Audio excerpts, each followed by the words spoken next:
Ես զարմանում եմ, որ դաշնակցությունն է բողոքում այս փոփոխությունից, որովհետև ես ինչքան հիշում եմ, այն դեռ 20 տարի առաջ դաշնակցությունը ասում էր, որ պետք է անցնենք 100% համամասնականի, 100% համամասնականի, որի փիլիսոփայության մեջ այն էր, որ պետք է անձերից վերացարկվենք, պետք է խորհրդարանական ընտրությունները լինեն ոչ թե անձերի անունների շուրջ, այլ կուսակցությունների անունների շուրջ։ Հիմա եթե մի վրիպակի պատճառով, որը իդեպ մենք կարող էինք ուղղել նույնիսկ առանց քվեարկության, կարող էինք ուղղակի խմբագրական ձևով ուղղել։ Այդ բանը վրիպել է եւ մենք ըստ էության պաշտպանում ենք այն, ինչը դուք էիք ասում, այսինքն, ասենք, պատկերացրեք հիմա դաշնակցությունը սկսի կոչվել, չգիտեմ, Արծվիկ Մինասյան, Դաշինք կամ Արմեն Ռուստամյան կամ Քոչյան,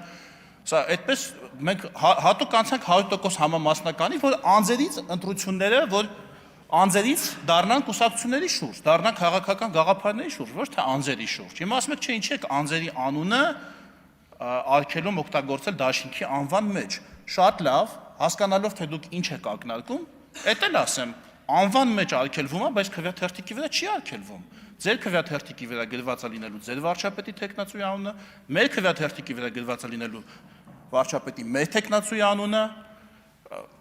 Բարգավաճ Հայաստանը դեռ չի ասում, ով է իրանց տեխնացուն, այն մյուս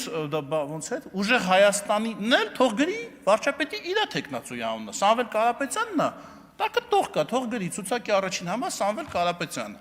Չի կարող գրել, ուրեմն չի կարող դառնալ վարչապետ։ Եթե կարող է դառնալ վարչապետ, թող գրի անունը ցուցակի առաջին, երկրորդ, երրորդ որևէ համարում։ Շնորհակալություն։ Շնորհակալություն։